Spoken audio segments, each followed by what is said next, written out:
শুধু ঠান্ডা কেন, রানীক্ষেতের বাপের ক্ষমতা নাই আপনার কবুতরকে মেরে ফেলবে। এই মেডিসিন খাওয়ানোর কারণেও কবুতর মারা যায় জানেন। আসসালামু আলাইকুম।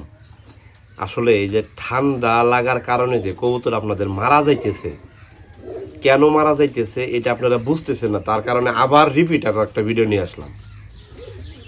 ওষুধকে যদি ডাক্তার ভাইরা খাওয়ান তারপরেও ঠান্ডা ভালো হবে না। যদি ঠান্ডা রোগের হাত থেকে রক্ষা পাওয়ার জন্য যে প্রসেসটা, সেইটা যদি আপনারা অ্যাকুরেট ফলো আপ না করতে পারেন, অ্যাকুরেটভাবে চিকিৎসাটা না দিতে পারেন।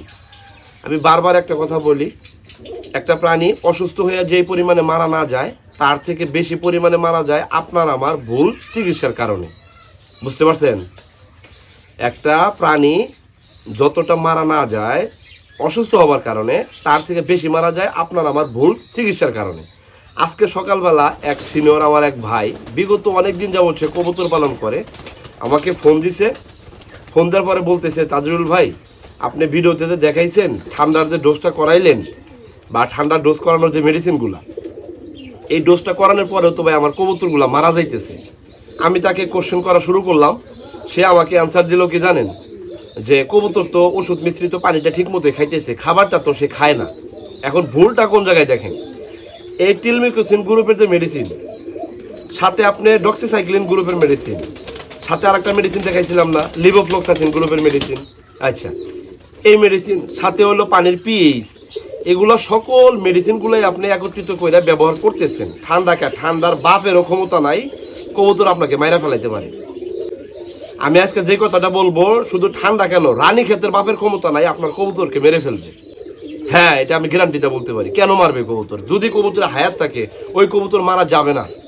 ঠান্ডা হোক, জ্বর হোক, টাইফয়েড হোক, ম্যালেরিয়া হোক, ডায়রিয়া হোক, রক্তামশা হোক, আপনার কবুতর গুটি বসন্ত আক্রান্ত হোক, আপনাকে রানীক্ষেতে ধরে ফেলুক, আপনার কবুতরকে একটা কবুতরও মারা যাবে না যদি আপনি চিকিৎসাটা প্রপারলি ওয়েতে করতে পারেন। ভালো করে বোঝেন আমার কথা না বুঝে চিকিৎসায় যান কেন?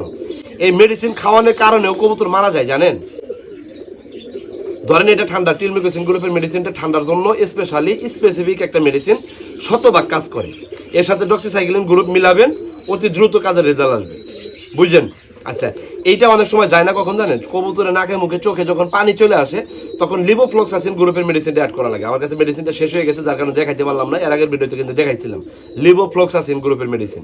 আচ্ছা, টিলমিকোসিন গ্রুপের মেডিসিন 1 লিটার পানি নেবেন, 1 মিলি মেডিসিন নেবেন, ডক্সিসাইক্লিন 1 গ্রাম নেবেন, লিভোফ্লক্সাসিন 1 গ্রাম নেবেন, আর পিএইচটা 1 গ্রাম নেবেন, নিয়ে 1 লিটার পানিতে মিশাবেন। ওটা একটা বোম হয়ে গেল। এই মেডিসিনগুলো মিলানোর কারণে ওই পানিটা একটা বোম হয়ে গেছে, যেখানে ফালাবেন সেখানে বোম ব্লাস্ট হয়ে যাবে। রানীক্ষেতের বাবর ক্ষমতা নাই আপনার কবুতর মাইরা ফেলবে। বারবারই বলতেছি, চিকিৎসাটা বুঝে নেন। 1 লিটার পানি নিলেন, এটার 1 মিলি, এটার 1 মিলি, এটার 1 গ্রাম, লিভোফ্লক্সাসিনের 1 গ্রাম মিশাইলেন, মিশাই একটা কম্বাইন্ড মেডিসিন তৈরি করলেন। এখন আপনি যেই কবুতর অসুস্থ ওই কবুতরকে যা খাওয়াবেন, আপনি কি জানেন যে ওই কবুতরটা ভরা পেট নাকি খালি পেট? যদি আপনি ওষুধ মিশ্রিত পানিটা কবুতরকে খালি পেটে খাওয়াইলেন, তবে 15 মিনিটের মধ্যে কবুতরটা মারা যাবে।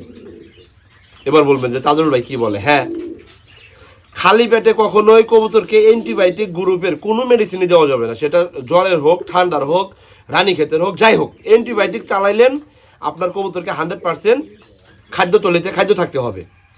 তাহলে এবার কি করবেন? খাবার তো খাওয়া বন্ধ করে দিছে, টের পাইছেন যায় 1 সপ্তাহ 10 দিন পরে যায়, আগে তো টের পান নাই, পায়খানা দেখে বুঝতে পারেন নাই, তাহলে কি করবেন? আপনার কবুতরগুলোকে আপনাকে খাওয়াই নিতে হবে। যদি দেখেন যে আপনি গম খাওয়াইলেন, ডাবলি খাওয়াইলেন, ছোলা বুট খাওয়াইলেন, কবুতরের হজম প্রক্রিয়া নষ্ট হয়েছে, কবুতর বমি করে ফেলাই দিতেছে, বা খাবার খাওয়াইছেন সকালবেলা বিকালবেলা অবধি পর্যন্ত খাবার হজম হয় নাই, তাইলে কি করবেন?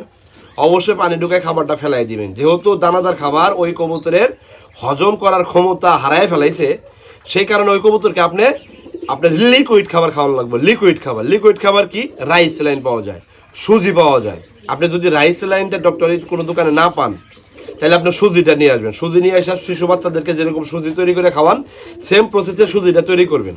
তৈরি করার পর আপনার কবুতরকে 10 মিলি 20 মিলি করে ওই সুজির খাবারটা খাওয়াই দিবেন। দেওয়ার পর এই যে ওষুধ মিশ্রিত পানিটা থাকলো, তখন এই ওষুধ মিশ্রিত পানিটা 10 মিলি করে পানি বা 15 মিলি করে পানি আপনার একটা কবুতরকে সিরিঞ্জ দ্বারা খাওয়াই দিতে পারবেন।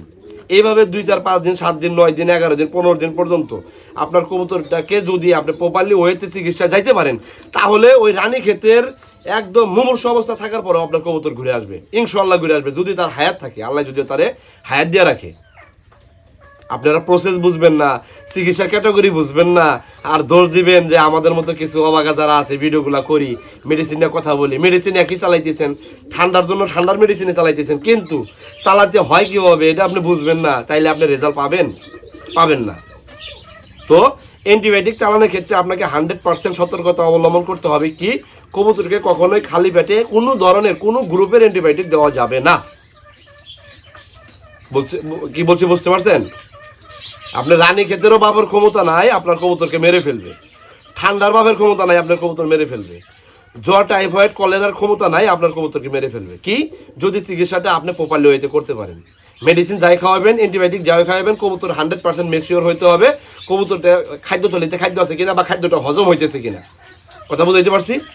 তারপরেও লিকুইড খাবার খাওয়াইলেও যদি খাদ্য হজম না হয়, তাহলে তার সাথে আপনি এনজাইম খাওয়াইতে পারেন, তার সাথে আপনি টক্সিন বাইন্ডার খাওয়াইতে পারেন, তার সাথে আপনি ভিনেগার খাওয়াইতে পারেন। ওটা মিলিয়ে খাওয়াইলে খাবারটা অতি দ্রুত হজম হবে, ওষুধের কার্যকারী ক্ষমতাটা একরে থাকবে, কবুতরটা রিকভারি চলে আসবে। এবার কি ক্লিয়ার বুঝতে পারছেন বিষয়টা? আমি আশা করি আজকের ভিডিওটা যারা দেখলেন, নেক্সটে আপনার কোনো কবুতর অসুস্থ হয়ে মারা যাবে না, এই শপথ আপনি গ্রহণ করবেন। স্পষ্ট কথা বলে দিলাম।